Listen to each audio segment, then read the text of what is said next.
Good morning, everyone. We are super excited today because obviously a lot of people call this Hump Day, but we call it Wealth Wellness Wednesday. We're super excited that we got a great guest, repeated guest. We're going to get into that in just a moment. But good morning, everyone. This is Carol Sue, aka Naughty Boss, live with two sisters. Hey, good morning, everyone. I'm not sure what was up with the hands there, but hey, I'll go with the flow.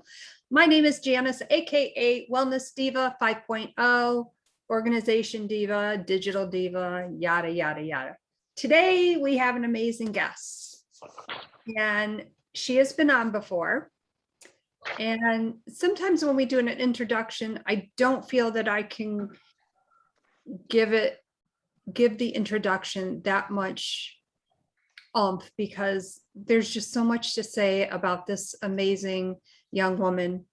So I'm just going to dive right on into it. Helen, welcome back to the Two Sisters podcast. We are so excited to have you on today. Good morning, my lovelies. I'm so happy to be back. It's always worth getting up super early in the morning because I'm on Mountain Time, not Eastern.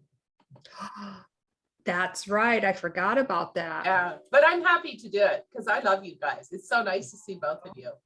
Well, we love you too. And that's why, you are in that really elite group of Two Sisters family. And we always love providing our listeners and our viewers, as well as our guest listeners and viewers, the impact of how you can impact their day with all your knowledge, your expertise, and most importantly, your humor. I just love it. You look a tad cold this morning. I see that. It's a tad cold. It's -1 here this morning. So I know. I think I try to run every day. I think my running days are over now until the spring. So I'll get on my bike that's inside and warm. Yeah. It's cold. Yeah, and a lot of people love to embrace, all what we know of with different seasons that are coming and the temperature changes, the climate changes. And I'm glad that you love it because I have to say, I like the colder temps from probably about December 23rd to January 2nd. And then I'm done. I wish. Yeah. Well, you know what? I mean, where I live, we have longer winters than we do any other season. So you better like it or else you got to move. There you go. Yeah. But So what's really sad when it comes into the spring? I'm Yeah. actually sad that the winter's over because I'm a skier. So I love it. Yeah, Yeah. I know. And that's the point when you're adapting the stuff that you just absolutely love and are passionate about, it does tend to take the sting out, or in this case, the chill out a little bit. So it's good, but tell us what you are up to. We're so excited to have you back on. Oh my gosh. So it's like perfect timing. So I just put the final beauty touches on the brochure that's coming out for my Greek retreat in 2022, September 1. So I was just reviewing the itinerary yesterday before we launch it to the general public to buy in. But I am so excited to be able to be back in Greece where I love it. And it's really special for me because, I didn't even know I had Greek genes in me until I was 31 or 32. And so when I was there, I've been there a couple of times and it's just perfect. So for being able to share my family history with everyone else while we're learning about ourselves, it's just perfect. And it's really warm there in September. You're going to be like de-thaw or thaw before you get frozen again. Yeah, exactly. Yeah. So that's what's new. I'm super excited, even though it's almost a year away, but I've got a lot of planning to do too. So yeah, I'm super excited. That is so exciting. And I was kind of getting the chills thinking about that, not being so much as the coldness, but what you said that I picked up on about learning about yourself. Yeah. Is there Powerful stuff.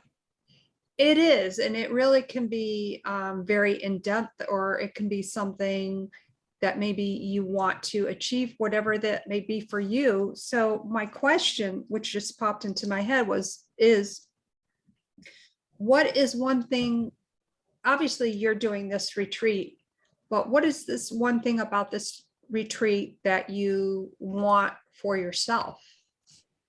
Such a good question and such perfect timing. So in order to do the work and really go deep inside yourself and look at your journey and come to an understanding of your journey and finding the gifts in your journey, it's really, really hard work. And it's never a one and done. To me, so far, it is constantly, paying attention to how you react to situations, paying attention to your emotions on situations, those kinds of things. So it takes a lot of work. So for me, it's, when I'm talking to people, I'm also listening to myself. Quite often, if I'm with a client, I'll say something that's, brilliant. I'll hold up the mirror. It's like, hold on, I gotta hold this mirror up and remind myself, because you know what? No one, I believe, I certainly am never above what I talk about. Because I'm a work in progress as well. I love that. And, I love that because so frequently too, when you have a retreat or a, convention, they hire that speaker or you are a host. And this is one of probably my biggest pet peeves, where if you're not relatable to your audience and it's really about, really just doing a montage of your accomplishments or, how you got to be where you are, it's not relatable to the person that's listening to it. They want strategies. They want to know, really that maybe that you dug yourself out deep and how that's relatable to somebody else, that they can incorporate whatever you learn through that journey. But I find too many times that a lot of speakers and hosts do that. And I think it's one of the, I don't think they necessarily do it on purpose. I just think it's kind of their format. And I find that when I am in the presence or the audience of that type of monologue almost, I tune them out. Yeah, and what's nice too is when you're with a group of people, without fail, and especially in such an intimate, and listen, we're going to be together for 11 days, right? We're going to have lots of fun. But what I love about these retreats is the camaraderie that comes out of that, because you know what it tells you? You're not alone, and that's the most important thing I think you need to hear. I love that. I absolutely love that, because that is so true, that I think that's what makes it relatable. Oh, they're struggling with the same things I am. What did they do to turn it around? Oh my God, that's so much value. I can incorporate that in what I'm doing. Yeah, it's really just walking alongside. I'm not teaching. I mean, I'm just sharing what I've learned to cope with situations that I'm not comfortable in, or things that I have not really, processed completely, that kind of stuff. So it's really nice to have that really nice organic feel to it. And then, one retreat I have, so quite often I do breakout rooms where I do the one-on-one coaching. And I can hear the group in the room, and they're howling and I'm thinking, are we supposed to be? But what I love about that is that you can laugh at yourself. You can laugh at the situations. It doesn't have to be so super intense. Don't get me wrong, it gets intense. But sometimes it's fun just to have that release of laughter too.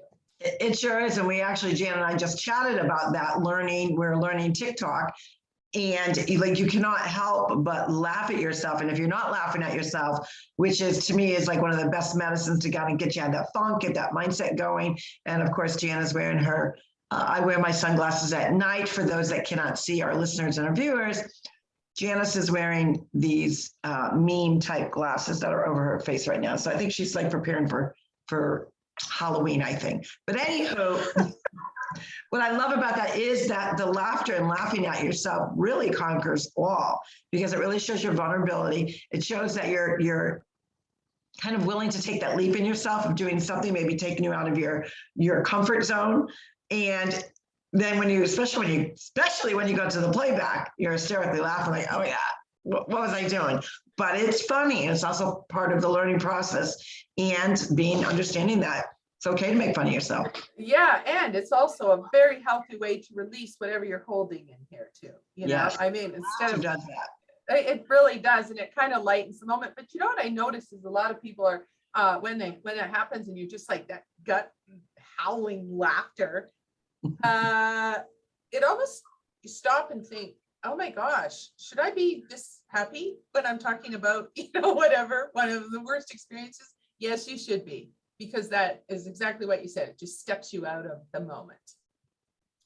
That is so true. And laughter definitely sometimes is the best medicine, not maybe laughing at yourself or situation, but laughing with yourself. And, as I was on Clubhouse this morning, that the subject of laughter came up, and it's been coming up a lot all over different spectrums and in different social media platforms. And what better way to make someone laugh or have that laughter or create your own laughter than to share it with someone else. So I love that. Yeah, and it's wonderful to share your tears and your angst, and I think it's important to do. But absolutely, I think that if you can just kind of bring it up a bit, and some things in the moment don't feel like you're ever going to laugh at it. I think that's what people find so shocking, is when they do laugh eventually. It's shocking because it's like, oh, I didn't think I'd ever laugh about something like that. Well, I can think of one which just popped into my head. Yeah, there's a lot of popping going on today, but was when we were at a wake, no less. Oh God. Yeah. Carol Sue, I don't know if you remember this, but Oh, I do. I know where you're coming out with. I'm just sitting here being reserved. and I laugh thinking about it. It was our paternal grandmother, Nornie, passed when she was 103, God rest her soul, our dad's mom. And the funeral director came in and said, and it was just immediate family that was in there, and said, okay, the wake is now over. The family invites you wherever it was. I think he was gonna do a prayer. Okay. So we all stayed there, and he kind of looked, and I don't know, I found that a little funny. So I started snickering, but then it was very quiet, and it was this ominous type of quietness. And then in the far distance, now I think our mom had injured her foot or something, so she was using a cane, but all of a sudden in the distance you heard, and it got louder and louder and louder. So I kind of turned around, obviously realized it was my mom. And I leaned over, and my other sister, I said, hey, I'll give you $50 if you trip her. Well, we all started cracking up right in that little circle there. So everyone's looking at us. But then we had, then we were like, oh shit, this is our grandmother's funeral, or our wake, we have to look serious. So we made it look like we were crying, but we were actually cracking. My cousin Sandra, who is one of my most favorite people on the planet, her and I have that. We just have to look at each other, and we lose it. And we lose it at funerals. We lose it every place it's inappropriate. So now it's like, don't look at me, because we're going to do it. I mean, oh yeah, I think of the times when we were laughing at funerals and stuff. And exactly, we're trying to make it look like we're crying. It's terrible. Well, it is, but I think that's, for me, it's kind of God's way of, kind of letting you, be human. Laughter releases a lot of good energy, especially even if you're sad in those moments. And I think those moments that help you to kind of carry you through what you have to go through. And yes, of course, I mean, it actually started out with, the priest was looking and, okay, people, like, leave. We want this time for the immediate family. And he wasn't realizing that that large crowd was the immediate family. And that's kind of how the chuckling started. So we were already, the audience, and I say the audience, the family members were already kind of in a comedic mode, just because of even the slightest little thing that the priest did. And obviously then you hear this noise, and we realized our mom was not around, and we're like, oh my God, it's that noise, it's the cane. And why Jan worded it that way, I'll never know. I never asked, I just giggled, and I made sure I had my tissues. But our cousins turned around and they knew, they could just tell, oh my God, okay, what happened? We missed something. And everyone just started giggling for no reason. And it just released that, yeah. sadness that we were feeling. And, and that's why I say, is it appropriate or inappropriate? Are there, there are times where things are inappropriate, but I don't,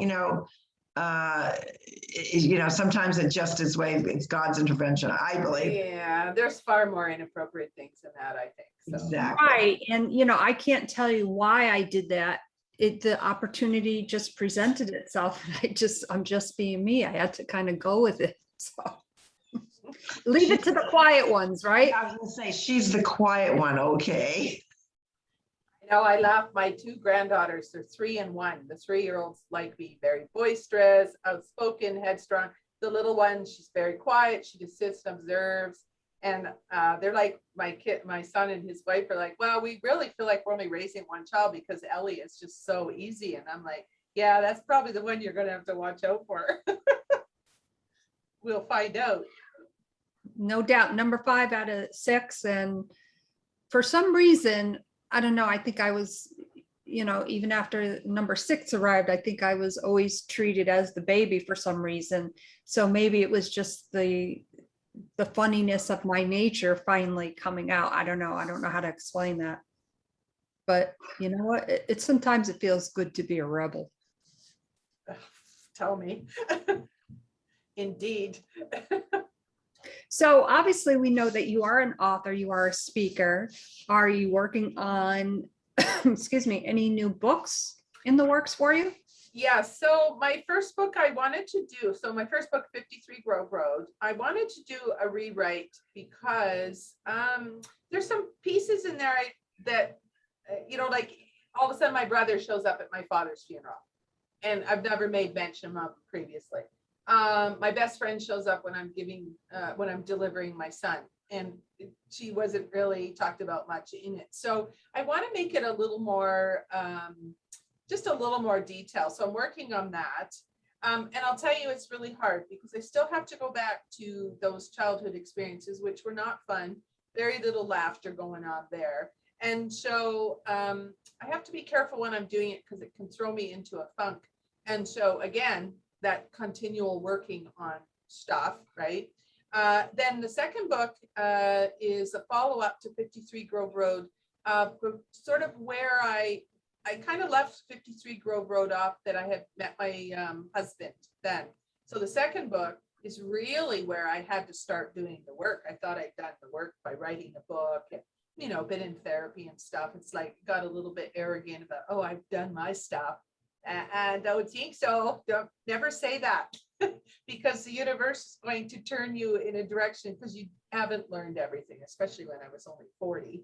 So the second book is a follow-up to brings me to where I am now. Then I've got an outline done for a third book, which is really fun, about a ghost.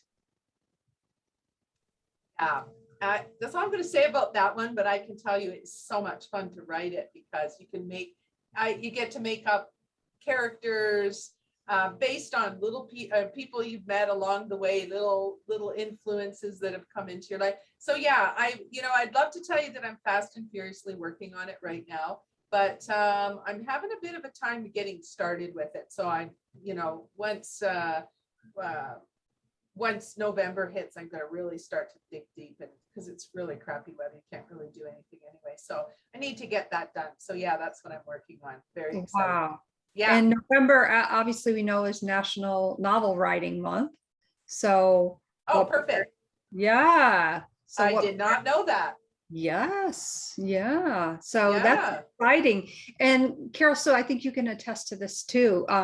During the writing process, I think it's so amazing, especially when we read other books or, people's chapters in a different anthology or whatever it may be. Just the writing, like the concept of, where were they in their mind when they were writing that story or their feelings? And we've often chatted about that. Carol Sue, what do you think about that? I mean, yeah, it is true because you do wonder, when you hear these stories, we like to kind of investigate beyond the story and dig to, why, whether sometimes it's pretty obvious what the subject matter of why they chose to write what they're writing. In other words, you really try to write that mindset. You find when you're chatting with different authors, they can, whatever the subject matter may be, it just incites this fast writing. And then you have other authors will say, oh, it was a struggle. I really had to get myself in that right mindset. I secluded myself for a month and just went to town. Or you have other authors that say, look, I don't know, I just wrote it in one night or a week. It just came to me. So it's interesting to see where the origination of their mindset or where they actually took place of coming up with the idea and then going to town. And sometimes it just happens to be that they hit the nail right, the gates, right? That horse is ready to go and they're there. And other times they know that it's such either an important subject matter, or maybe it's so personal that they want to make sure, and they're almost overthinking it because they want to do such justice. And I love the fact that you are doing a follow-up on a book that you wrote to really address those inserts that you really thought, well, okay, maybe I should have put them in there, or I at the time didn't think of how relevant it could be. And I think that's a testimony to authors as a whole when they really come up with and say, I've got to do a follow-up, because there's, an underlining story, and then there's the backside of that story of little things that sometimes the creative juices don't go there yet. It sometimes takes the author to read their own words over and over again to incite that kind of follow-up. And I love that you're doing that.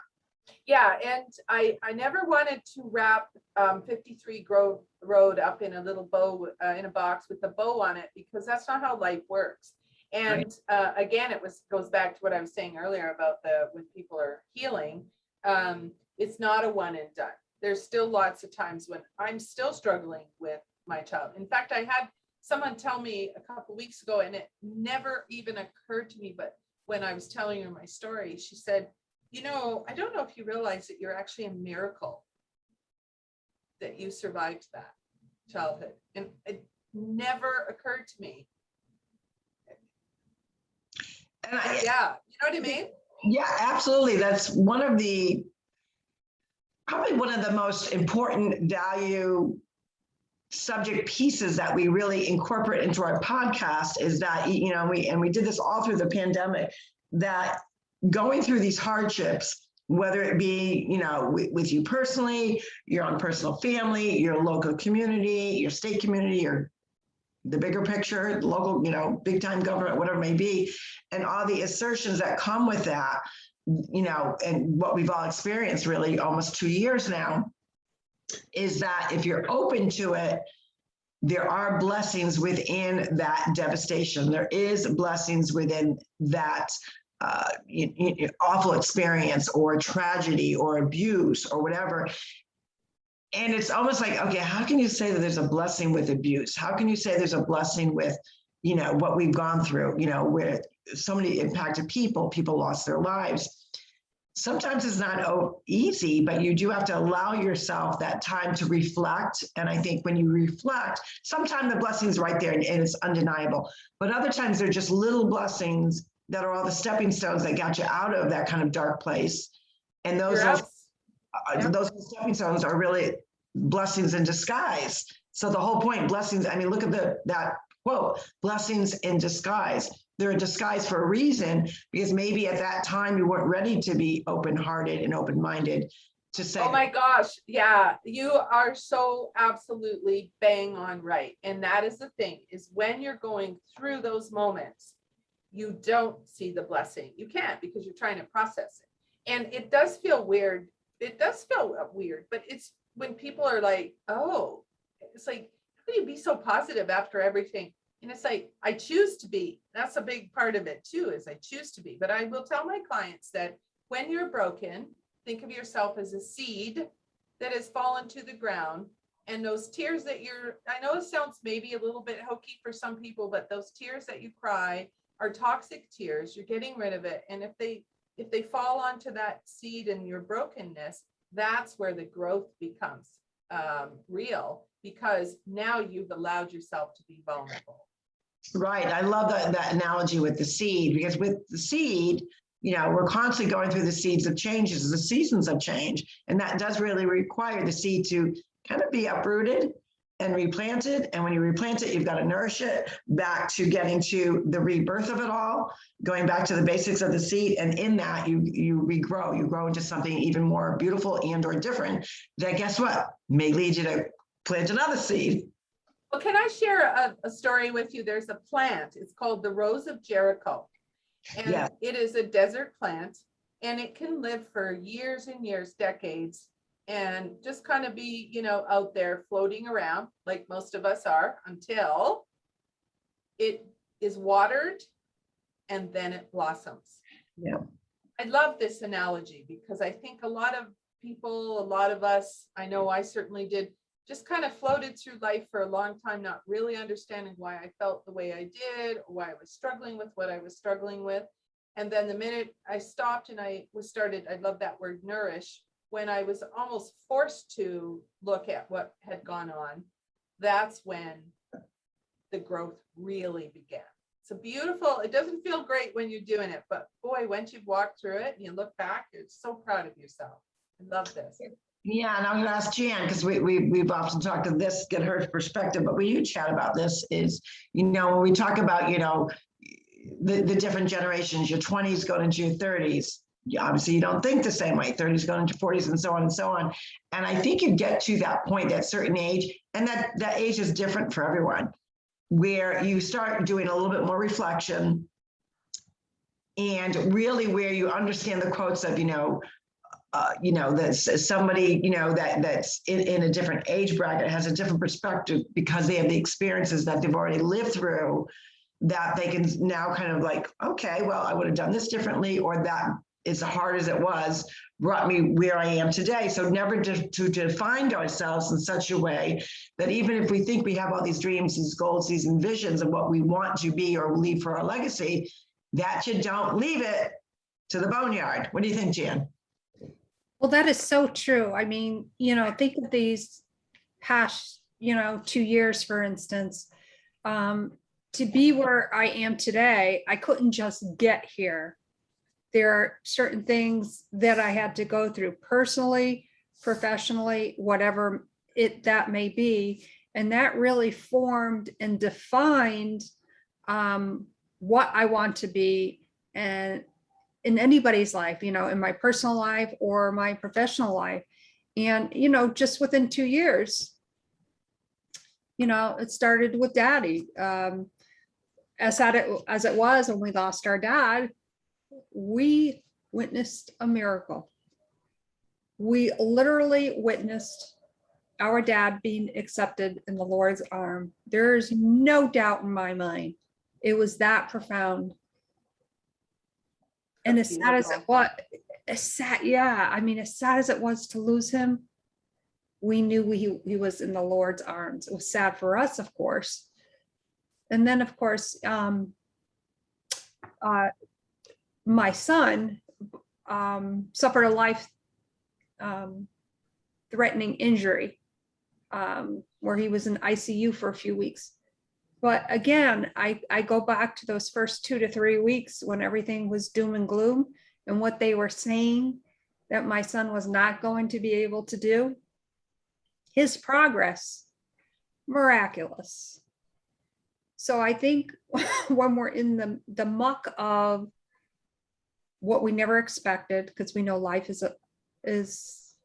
can be very eventful, very gratifying, but also unexpected things happen all the time.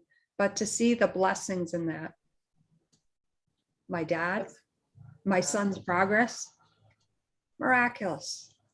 It's beautiful. And I think when you go through, and for some, it's just not obvious. And what I love to see is when I'm chatting with someone and they're chatting about what they're going through, and that type of person I'm talking about, they're pessimistic. They don't look at life half full, or the empty half full versus, full or half full, whatever the term may be, or they're not positive. They don't have a positive piece of mindset in their bones. And when you see that type of person, really all of a sudden realize the blessings of even going through that kind of that yucky mindset, and that you see the physical and the mental change of them, it's remarkable, because not everyone has that ability Yeah. to be patient and to be open-minded to the goodness that is out there, even in the midst of hardship. But then when you see, and then you have that one person that, like I said, is just miserable all the time, and to see them evolve through it, that's a miracle. It It is. absolutely is. And to have that confirmation, and I don't even know if I shared this with you, Carol, Sue, but when I took Ryan for his post-op appointment, and when we left, and he said to me, Mama, I'm so glad you were here with me. He said, but there's one thing I want you to remember. And I'm obviously not saying this verbatim, but he said, you've got to keep up with your creativeness, because I know how important that is to you. This is a kid, or I should say a young man, who 8 weeks earlier suffered a life-threatening injury, has traumatic brain injury, and he was consoling his mama. Wow. Right. That's Beautiful. miracle. And that is a miracle, and that shows you the capacity of, again, that's a blessing where, you're faced with that adversity, from an emotional standpoint, but Lord, he's facing this adversity of, when you're talking about any kind of brain injury, comprehension, really finding ways to communicate and decipher, and that cognitive ability to even have that foresight or insight at that moment to say what he said. Those are the little blessings that some people, might not have triggered that right away. Maybe it takes time, but those are the things that are, I think the universe, God, whatever you believe in, is gingerly giving us that kind of rub on the back to say, things are going to be fine. And I know it's very difficult for a lot of people to believe what they can't see. But when you're presented with something that you can see, and you pass by that opportunity, you do a disservice. And that's why I think reflection, whether you're an author or whatever we're going through, reflection is paramount to really make the vision of the miracles reveal itself. Sometimes you have to kind of just reflect. Yeah, it goes down to that being open to being vulnerable. And people who have not faced adversity, such as a life-threatening event, and they don't get it, it's frustrating. Do you guys find it frustrating? I don't know if frustrating is the word, but do you find it when you've done so much of your own introspection and your own work, that it's frustrating to see someone who's not stepping into it? And it's not about judging or whatever, but it's like, oh my gosh, on this side, it's just so much cooler than to be on that side of intense unhappiness and searching, when really you should be in here looking, not looking for it externally. That's why you can't find it. What's the word I'm looking for? Well, I don't know, but there are some people that are very stubborn-minded and refuse to, embrace it and have that conversation with the mirror. So I like to take something and like hammer them over the head, like, hello. Did you just happen to have that on your desk? Oh, absolutely. I love you guys. Yeah. This has a lot of meaning for Okay. reasons. And yes, I have the other piece too. Oh, I love it. Yeah. But sometimes you do, you want to shake that person and say, how did you get this? But you also have to be mindful, because some truly don't. It takes a while. Well, that would have been Yeah. a perfect segment into my story about mommy at our grandmother's funeral. With that would have made a much better sound than my. Okay, I'm gonna be hearing that all day long. I'm gonna be. I think that's where you have to. Microphone. I think that's where you have to find the compassion too, and not be, on your high horse looking at someone as like, oh, you haven't done your work. Right. No, because that's not where they're at, and you have to respect that.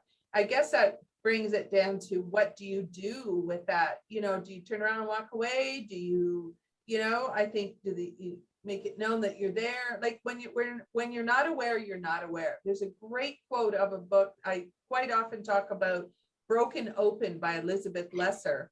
And she talks about once born and twice born people. And the once born person is afraid to walk into the woods because they don't know if they can go through, and it's easier to turn back, versus the twice-born person who has gone through and doesn't come back, comes back to visit but doesn't stay. It's a really powerful quote that I talk about in all my retreats is, are you a once born or twice born? If you're a once born, that's okay too, but do you want to experience being a twice born? And I'm not talking about God or anything like that. That is all internal. Right. I think there's value in that, because I think it goes to, when you have someone that's, willing to compromise, willing to meet you halfway, extend the olive branch. I think I would interpret that as someone that's twice born, versus I would think the once born is kind of like that type A personality. They're driven, nothing wrong with being driven. But they're also a right fighter. They have to be right at all costs. There's no compromise. There's no give and take in that conversation. And frequently those people are also the ones that, instead of looking at the blessings or the goodness, despite the disparity and the hardship, they're the ones that are just down and out pessimistic, just there's no flexibility, life is just doom and gloom. And I find with somebody like that, like as you're saying, do you stick with them or do you, I think at some point, for me personally, I share this with so many clients and customers, that it's okay to let go. Sometimes they need that let go process for them to find out that you were a blessing in their life, that you were trying to help them. Because we all know you can't drag that horse to that water. You just can't do it. And as painful as that realization that you have to make that decision, especially even more so now with social media and things that are going on, there's a lot of like push and pull and tug of war. At some point, it's not our job to change anyone. It's not our job to change someone's perception of something. It's their job to do the work. All you can do is impact them with giving them either examples and or how you're reacting to them. But then it's okay to like pull back and say, you need to figure out this on your own, or maybe you need that time, that solitude, or kind of be absent from, my life to understand the value of what I was trying to do with you or bring to the table. And sometimes you will find those that, and that's the cool piece, that you finally see that person change and evolve and kind of get into that twice birth perception now, twice born, versus staying, in that one segment piece of just that, that birth that one time. So I think there's great value to that. Yeah. Jan, do you want to speak to that? Yeah, I have something to say about that. I think that, well, What a surprise. Well, I know for me, I can't speak for other people, of course, but I think we stay where we are because we know that even though there's something else that we should be doing, where we are is safe. So why would I want to leave that bubble? Because it's too scary over there. It's enticing. I see the shiny objects, but not so sure. And it all goes back to when Carol Sue and I started the podcast, and I was talking about this morning on Clubhouse, how we started Two Sisters. And I'm like, we got to do this. Okay, we got everything set up. And then on that Friday, a couple of days later, I said, hey, we should start a podcast. Yeah, just go ahead and get everything set up. And I'm like, and she hung up the phone. I'm like, okay, well, how the heck did I do that? Now, if you ever listen to our first few podcasts, we were horrible, but you know what? Maybe not so horrible, because we learned from that and we grew, and we just have been having a blast ever since. For instance, obviously I'm at the controls. So at any moment, Carol Sue knows that I can mute her. And that's the little sister muting the big sister. But, she has great pleasure in that. And she doesn't realize that I get great pleasure that she really thinks that she's in control, because literally what we talk about is no one is in control. That is Well, true. The bigger picture. You're absolutely right. No one is absolutely in control of someone else's actions. And I think that's something that I still struggle with, is that I take on other people's behaviors. And I mean, that's codependency at its very best, right? And so that came out of codependent childhood. I mean, there's shades of it. I try, but at least I think it's when that awareness comes in, it just changes your whole everything. It doesn't mean it's easier. I think we have to stop making it, you know, if you feel this way or you feel this way, there's only those ways to do. No, it's a constant go through, become aware, choose what you're going to do. And all the while trying to love yourself. I think that's people struggle with the most, is they don't love themselves. True, and I think on to kind of sideswipe with Jan when she was talking about why they, you know, don't jump from being, you know, once born to twice born. I think it's a familiar. I mean, don't we like just being in familiar places, familiar settings, what feels comfortable, and a lot of times to kind of take that leap takes courage, takes you know, a leap of faith that you're not going to fumble it or fall flat on your face, but that's part of the process. We all know that's part of the journey. But I think for many, they're so stubborn, they're so comfortable where they're at. If you really were to peel back the layers, and we know we all have layers, we're all like an onion that you got to continually peel. Sometimes it blossoms into a nice smelly object. Sometimes you get the stinky and stick and it's got to go. But I think that's part of the process of peeling the layers and saying, yeah, you're in your comfort bubble. You're in that familiar thing, but, you know, that chaos becomes the comfort zone. It doesn't actually feel comfortable, but it's what you know. Yeah. that's, you know, because it's familiar. Like, why would I change what I'm doing? Like, this is comfortable. Good. Well, you're right. It's not really comfortable, but that's all I know. And it's kind of like this, like you're the hamster wheel on this onion circle. Yeah, it's true. Exactly. Oh my gosh, so many great nuggets. Now, obviously, you talked about your retreat in 2022 going to Greece. What was your, out of curiosity, and we may have already covered this, but what was your first retreat like and where was it? So my first retreat was here in my home where I live in Canmore, and I think I had 14 women, and men are welcome as well. I prefer to do all female, all male retreats because I find that sometimes either sex doesn't feel comfortable opening up sometimes, right? I mean, that's still a scary thing. But the very first retreat I had, and that's the one where we did the one-on-one, and I could hear them laughing in the boardroom, and I'm thinking, are we supposed to be like, it was great. They were laughing. They had such a good rapport. But what it was for me is people, the girls, the ladies, just all were free to open up. And there was some pretty brutal events that came out of what people had lived that they were sharing freely. For me to stand and watch that and go through the exercises that we do, it was so powerful. I love it. And at the end of it, lots of tears amongst the laughter too, especially on the one-on-one. People just feel comfortable just to kind of go, that sucked.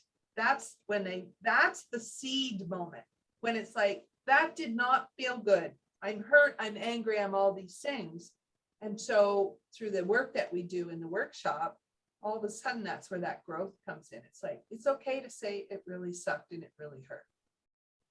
Yeah, that's so paramount, and already I got some great nuggets, but great nuggets on some future things that, you know, Two Sisters can implement with everything that you've given us. How would you let our viewers and customers and listeners know where to reach you? We know. You know, well, you can reach me on Facebook under Helen Rose, but my business is called The Gift, and it's funny you're talking about this today, Carol Sue, but it's called The Gift of Being Present. So it's www.thegiftofbeingpresent.com.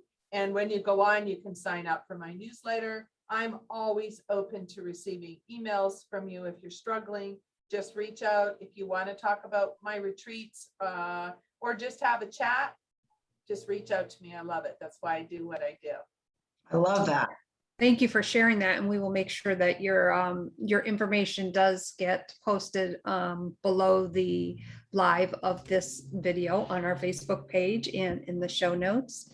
This has been an amazing Wealth Wellness Wednesday, again, with the amazing Helen Rose, who also has RSVP to our 350th episode coming up on Monday, November 29th. We are very I'll be there. I can't That's wait. I'm so so- excited for you guys. Like, that's very inspiring for other people that are doing podcasts. That's a lot of podcasts. I love it.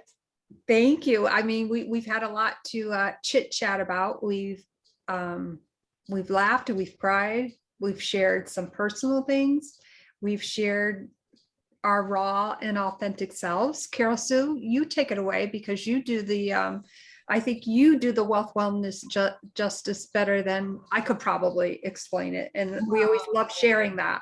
I appreciate that. This is probably one of our favorite days, or at least my personal favorite day of the week, because we talk about wealth, we talk about wellness and how they're incorporated and how you need to have a healthy relationship with money because it has to do with your mindset and your overall health and wellness. Well, what is the best emotion, a human emotion? It is gratitude. And if you're an entrepreneur, and even if you work at a brick and mortar facility, company, office, whatever it may be, it's always great to give to your normal charities that you do, but that's not what Wealth Wellness Wednesday is all about. It's all about surprising an unsuspecting person, someone that you don't know, and have that financial exchange. Well, how can you have a financial exchange, you say, with someone that you don't know? Because you leave it and you depart. They don't know who you are, and you don't know who they are unless you're like hanging around the corner and want to see the reaction of what they get. So what does that mean? It's showing you that the more money that you do have, that you create within your universe or however that you work towards, that you can impact more people. So let's take a little snippet. If you're at your local church and they need a furnace, how would you feel instead of writing out a check for $10, if you could write out a check, not even thinking about it, for $10,000? So when you have more money, you can impact others that might need it, or a church, one of your local charities, whatever it may be. You can be that part of that. But it all starts with a simple action, because we know we're not in control. We're only in control in how we act and how we react. So a tidbit, and I'm going to actually show you a quick card I use, and this is, I'm connected with Rank Makers, Rank Higdon, who actually really turned me on to this whole gratitude. And I take a little card. And it's not about the monetary amount. It could be $1, $5, $20. Sometimes you'll see people doing it in a tip, like, you know, a server comes in there, they may double or triple the tip because that person they're not expecting that, right? And how good it feels when you receive something, an unexpected joy, and you're not really sure how that's going to impact their day. Usually 9 out of 10 times it means they're going to pay it forward.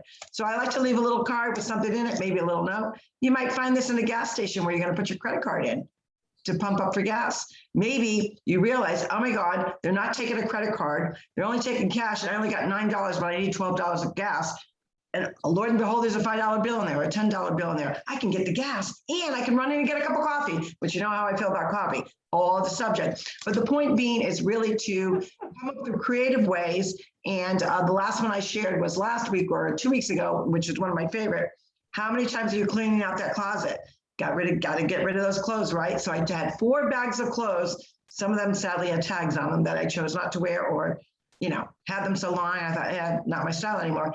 And within those bags, I just stuck bills everywhere. And what do you do with those bags? You put them in a container for them to get picked up. So somebody's going to open up that bag and say, there's not just clothes in here. Who would do that?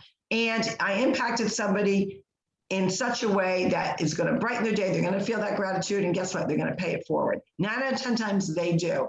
And that's what, when you put things out in the universe, so having that Wealth Wellness Wednesday mindset to pay it forward to an unsuspecting person, try it. I guarantee you're going to feel great. And you're actually going to get the better gift anyways. But with that, we are going to close this Wealth Wellness Wednesday out. My name is Carol Sue, AKA Naughty Boss, along with Helen Rose and 2 sisters. Hey, it's Janice with the waving hands, Wellness Diva 5.0. Thank you all so much for coming today. Thank you again, Helen. We can't wait to have you on again. Love you guys. We love you too. And go out and make it a special day. We will see you tomorrow morning for Trending Thursday at 8 a.m. I've got some things up my sleeve. Younger sister at work again. Okay, bye everyone. Bye-bye. Oh my God, that was amazing.